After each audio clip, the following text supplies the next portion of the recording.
Too close, Commander. 10 more seconds we would have been swimming in molten sulfur. The Normandy isn't equipped to land in exploding volcanoes. They tend to fry our sensors and melt our hull.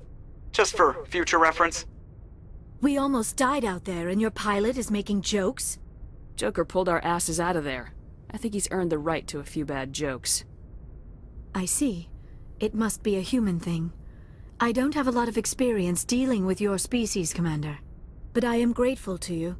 You saved my life back there, and not just from the volcano. Those Geth would have killed me or dragged me off to Saren. What did Saren want with you? Do you know something about the conduit? Only that it was somehow connected to the Prothean extinction. That is my real area of expertise. I have spent the past 50 years trying to figure out what happened to them. Just how old are you exactly?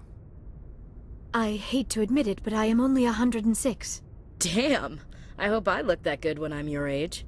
A century may seem like a long time to a short-lived species like yours. But among the Asari, I am barely considered more than a child. That is why my research has not received the attention it deserves. Because of my youth, other Asari scholars tend to dismiss my theories on what happened to the Protheans. I've got my own theory on why the Protheans disappeared. With all due respect, Commander, I have heard every theory out there. The problem is finding evidence to support them. The Protheans left remarkably little behind. It is almost as if someone did not want the mystery solved. It is like someone came along after the Protheans were gone and cleansed the galaxy of clues. But here is the incredible part. According to my findings, the Protheans were not the first galactic civilization to mysteriously vanish. This cycle began long before them. Where'd you come up with this theory? I thought there wasn't any evidence. I have been working on this for 50 years. I have tracked down every scrap and shred of evidence. Eventually, subtle patterns start to emerge, patterns that hint at the truth. It is difficult to explain to someone else. I cannot point to one specific thing to prove my case. It is more a feeling derived from a half-century of dedicated research. But I know I'm right, and eventually I will be able to prove it. There were other civilizations before the Protheans. This cycle has repeated itself many times over. If the Protheans weren't the first, then who was? I don't know. There is barely any evidence on the Protheans, even less on those who came before them. I cannot prove my theory, but I know I am right. The galaxy is built on a cycle of extinction. Each time a great civilization rises up, it is suddenly and violently cast down. Only ruins survive. The Protheans rose up from a single world until their empire spanned the entire galaxy. Yet even they climbed to the top on the remains of those who came before. Their greatest achievements, the mass relays and the Citadel, are based on the technology of those who came before them. And then, like all the other forgotten civilizations throughout galactic history, the Protheans disappeared. I have dedicated my life to figuring out why. They were wiped out by a race of sentient machines, the Reapers. The Reapers? But I have never heard of... How do you know this? What evidence do you have? There was a damaged Prothean beacon on Eden Prime. It burned a vision into my brain. I'm still trying to sort out what it all means. Visions? Yes, that makes sense. The beacons were designed to transmit information directly into the mind of the user. Finding one that still works is extremely rare. No wonder the Geth attacked Eden Prime. The chance to acquire a working beacon, even a badly damaged one, is worth almost any risk. But the beacons were only programmed to interact with Prothean physiology. Whatever information you received would have been confused, unclear. I am amazed you were able to make sense of it at all. A lesser mind would have been utterly destroyed by the process. You must be remarkably strong-willed, Commander. This isn't helping us find Saren, or the conduit. Of course, you're right. I am sorry, my scientific curiosity got the better of me. Unfortunately, I do not have any information that could help you find the conduit, or Saren. I don't know why Saren wanted you out of the picture, but I think we'll be a lot better off if we bring you along. Thank you, Commander. Saren might come after me again. I cannot think of anywhere safer than here on your ship. And my knowledge of the Protheans might be useful later on. And her biotics will come in handy when the fighting starts. Good to have you on the team, Liara. Thank you, Commander. I am very grateful.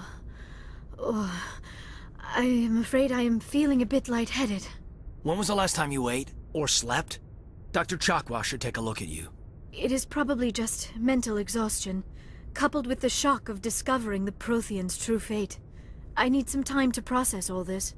Still, it could not hurt to be examined by a medical professional. It will give me the chance to think things over. Are we finished here, Commander? We can talk again after you've seen the doctor. The rest of you, dismissed. Mission reports are filed, Commander. You want me to patch you through to the Council? Patch him through, Joker. Setting up the link now, Commander. We've received your report, Commander. I understand Dr. Tassoni is on the Normandy. I assume you're taking the necessary security precautions. Liara's on our side. The Geth were trying to kill her. Benezia would never allow Saren to kill her daughter. Maybe she doesn't know. Or maybe we don't know her. We never expected she could become a traitor. At least the mission was a success. Apart from the utter destruction of a major Prothean ruin. Was that really necessary, Shepard? The Geth were crawling all over those ruins. We were lucky to make it out alive. Of course, Commander. The mission must always take priority. Good luck, Commander. Remember, we are all counting on you.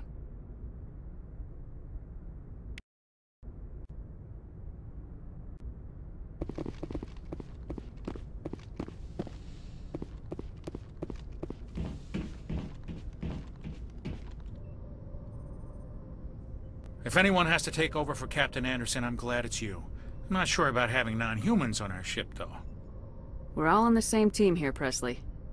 With all due respect, ma'am, that's what they said about Nihilus. Look how that turned out. Speak freely, Presley. I want to know if you have a problem with non-humans. It's not that, Commander. Humanity has always handled its own problems. Saren attacked one of our colonies. We should be the ones to stop him. We don't need their help. Some people think asking for help is a sign of weakness. That's just being stupid and stubborn. No matter how strong you are, allies can make you stronger. I guess so. Maybe I'm just stuck in the old ways of thinking. But don't worry, Commander, this won't be a problem. How did you end up assigned to the Normandy? I signed up with the Alliance as a navigator right out of school, following in my grandfather's footsteps, I guess. My first posting was on the Agincourt. We were one of the first reinforcements to arrive at Elysium after the Blitz hit. Those raiders were no match for an Alliance frigate. Of course, the only reason the colony was still standing was because of you, Commander. I can't believe you held out as long as you did. How'd you end up on the Normandy? I got my officer's commission after Elysium. Must have made an impression on the right people. Captain asked for me when he was picking his crew. Carry on, Presley. Yes, ma'am.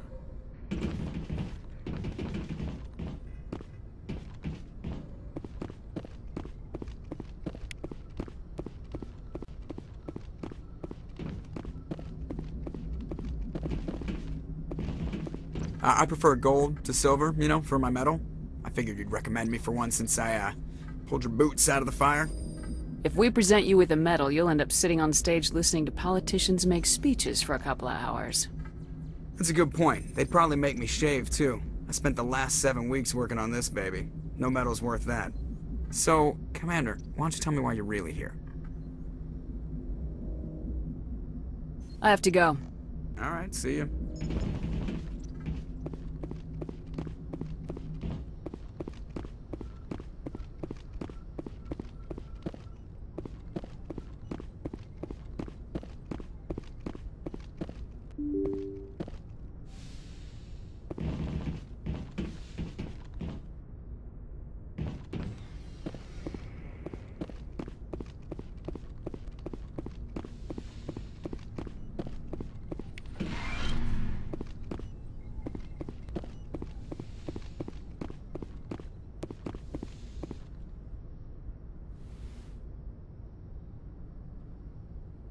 Commander, are you coming to check up on me? You look much better. How are you feeling? Dr. Chakwas assures me I am going to be fine. I was impressed with her knowledge of Asari physiology. You're in good hands. Dr. Chakwas knows what she's doing. I never properly thanked you for saving me from the Geth, Commander. If you hadn't shown up, I'm just glad we got there in time. So am I. I know you took a chance bringing me aboard this ship. I have seen the way your crew looks at me. They do not trust me. But I am not like Benezia. I will do whatever I can to help you stop Saren. I promise. Don't worry, Liara. I trust you. I know you won't let me down. It means a lot to hear you say that, Commander. Thank you. Tell me about yourself, Liara. Me? I am afraid I am not very interesting, Commander. I spend most of my time on remote digs, unearthing mundane items buried in long-forgotten Prothean ruins. Sounds dangerous. And lonely. Sometimes I would run afoul of indigenous life forms or stumble across a small band of mercenaries or privateers, but I was always careful. Until the Geth followed me to Artemis Tau, I never found myself in any situation my biotics could not handle. As for the solitude, well, that is one aspect that most appealed to me. Sometimes I just need to get away from other people. You don't like other people? I suppose it comes from being a matriarch's daughter. People expected me to follow in Benezia's footsteps. They wanted me to become a leader of our people. Matriarchs guide their followers into the future. They seek the truth of what is yet to come. Maybe that's why I became so interested in the secrets of the past. It sounds so foolish when I say it out loud. It sounds like I became an archaeologist simply to spite Benezia. All children rebel against their parents. It's a natural part of growing up. Aha, you share the wisdom of the matriarch, Shepard. That is exactly what Benezia said when I told her of my decision. But there was more to it than that. I felt drawn to the past. The Protheans were these wondrous, mysterious figures. I wanted to know everything about them. That is why I find you so fascinating. You were marked by the beacon on Eden Prime. You were touched by working Prothean technology. Sounds like you want to dissect me in a lab somewhere. What? No! I did not mean to insinuate. I never meant to offend you, Shepard. I only meant that you would be an interesting specimen for an in-depth study. No, that's even worse. Calm down, Liara. I was only joking. Joking? Oh, by the goddess, how could I be so dense? You must think I am a complete and utter fool. Now you know why I prefer to spend my time in the field with data disks and computers. I always seem to say something embarrassing around other people. Please, just pretend this conversation never happened. Do you know why Benezia joined up with Saren? I don't understand it. She was always outspoken about the need for the Asari to become more involved in shaping galactic events. Maybe she thought allying herself with Saren would somehow be for the greater good in the long run. At least I hope so. This hurts you, doesn't it? None of this makes any sense to me. I have not spoken to Benezia in many years, but I know her, and this was not like her. Something changed. I'd like to know more about the Asari. We were the first species to discover the Citadel. We were instrumental in forming the Council, and we always strive to be the voice of peaceful cooperation in galactic disputes. My people believe we are all part of a single galactic community. Each species contributes something to the greater whole. Although we seek to understand other species, it seems few of them seek to understand us. The galaxy is filled with rumors and misinformation about my people. Like what? Most of the inaccuracies are centered around our mating rituals. My species is monogendered. Male and female have no real meaning for us. We still require a partner to reproduce. This second parent, however, may be of any species and any gender. I don't understand. Your species can mate with anyone? Mating is not quite the proper term, not as you understand it. Physical contact may or may not be involved, but it is not an essential element of the union. The true connection is mental. Our physiology allows us to meld with other beings. We can touch the very depths of their minds. We explore the genetic memory of their species. We share the most basic elements of their individual and racial identities. We then pass these traits on to our daughters. It is how we learn to grow as a species and how we develop a greater understanding of other races. What happens to your partner after the union? Every relationship is different. Some unions are a single encounter with both parents parting ways afterwards. Others can be more long-term. Sometimes an Asari and her partner will stay together for many decades. Do you know who Matriarch Benezia chose as her partner? She rarely spoke of her partner. Though I know my father, if you want to use that term, was another Asari. I thought you always needed another species to serve as one of the parents. Think about it, Shepard. If we were not able to mate with our own species, we would have died out long before we ever mastered spaceflight and left our homeworld. Union with our own kind is no longer common, not for the purposes of reproduction. Most Asari believe it weakens our species. Asari daughters inherit racial traits from the father species. If both parents are Asari, then nothing has been gained, or so conventional wisdom would hold. I am what is sometimes called a pureblood, though no Asari would ever be cruel enough to say the word to my face. It is a great insult among my people. It is possible Benezia's partner was embarrassed by their union. She may have been too ashamed to publicly acknowledge me as her offspring. Maybe she wanted to meet you but couldn't. Something could have happened to her. Maybe she passed away. You might be right. I hope you are. But I have no way to know for sure. Benezia never spoke of her partner. Whatever happened, it caused her too much pain to dwell on it. She raised me by herself, though that is not uncommon. Many Asari raise their children alone, particularly if the father species is short-lived. Often the partner will pass on long before the child reaches maturity. You Asari live for 1,000 years. What happens when your partner dies? Few sapient species live as long as my kind. We have learned to take a philosophical approach to our unions. We do not focus on the inevitable loss of our partners. Instead, we enjoy the time we spend with them.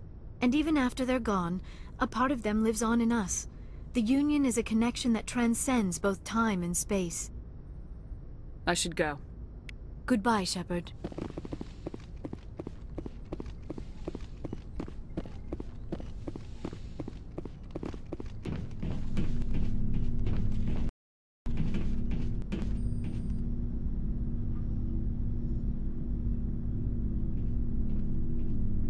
Commander, do you have a minute? I always make time for my officers. Off the record, I think there's something wrong here. This Saren is looking for records on some kind of galactic extinction, but we can't get backup from the Council? Sorry, Commander. There's writing on the wall here, but someone isn't reading it. The Council doesn't want to believe anything's wrong. I'd call it human nature, but... I hear you. It just seems like a group that's been around as long as the Council should see this coming. I mean, it's funny, we finally get out here, and the final frontier was already settled. And the residents don't even seem impressed by the view. Or the dangers.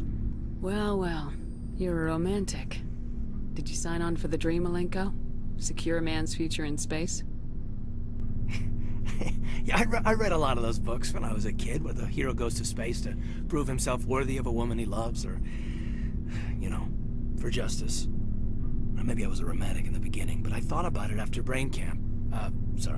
Biotic acclimation and temperance training. I'm not looking for the dream. I just want to do some good. See what's out here. Sorry if I got too informal. Protocol wasn't a big focus back in Bot. Tell me about it. Biotic acclimation and temperance didn't last past the airlock. To the kids they hauled in, it was brain camp. Sorry, hauled in is unkind. We were encouraged to commit to an evaluation of our abilities so an understanding of biotics could be compiled. There are worse results of accidental exposure to Element Zero in the womb. Beats the brain tumors some kids grew up with. Is there some question about how you were exposed? My mother was downwind of a transport crash. It was before there were human biotics, a little after the discovery of the Martian ruins. It only gets iffy around 63 when Kinetics was running out of first-gen subjects. Until then, they'd relied on accidentals. A bunch of guys in suits show up at your door after school, and next thing you know, you're out on Jump Zero. Jump Zero is Gagarin Station, right? What's it like? Yeah, that's the official name. Biggest and farthest facility we had for decades. Right on the termination shock, the outer edge of the solar system. It's where they did all the Goose Chase FTL research before we caught on to using mass effect fields. It was a sterile research platform when I was there. There were other kids in the same boat, right? At least you weren't alone out there. That's true. We did have a little circle that'd get together every night before lights out. We didn't have much to do, though. It was a research platform then, and Kinetics kept Jump Zero off the extranet to prevent leaks. Then you must have had plenty of time to get to know each other. Yeah. We'd sit around and bull every night after dinner, play cards or network games. There was this girl named Rana, who had a little circle grow up around her. She was from Turkey. Her family was very rich. But she was smart. And charming as hell. Beautiful. But not stuck up about it. Like you, I guess. Ma'am. Sounds like she was special to you. She was. Maybe she felt the same. But things never felt together. Training, you know. You know of any intentional exposures for certain? No one knows. Doesn't mean they didn't happen. As big as the exposures were, it was hard to track down accidentals. It was different then. No one knew the potential, so there wasn't a lot of regulation. Anything Kinetics did was gold. I'm not saying they intentionally detonated drives over our outposts, but in retrospect, they were damn quick on the scene. Jump Zero's a long way from home. What was it like? The grand gateway to humanity looks a lot better in the vids. Anyway, this was supposed to be a casual debrief, not a bull session about stuff that happened years ago. I wanted to get to know you a little better, that's all. Thanks for the talk, Kaidan. Well, you're welcome, ma'am. You, make a habit of getting this personal with everyone? No, I don't. We'll talk again later. I'll need some time to process that, Commander. But, yeah, I'd like that. Anything you need, Commander? What's your opinion on the last mission? Dr. Tassoni. She seems nice enough. I mean, if you like the bookish sort.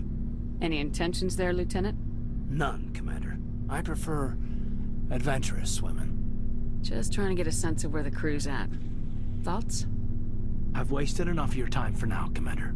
We'll have time for personal debriefings later. We'll talk later, Kaidan. I'd like that.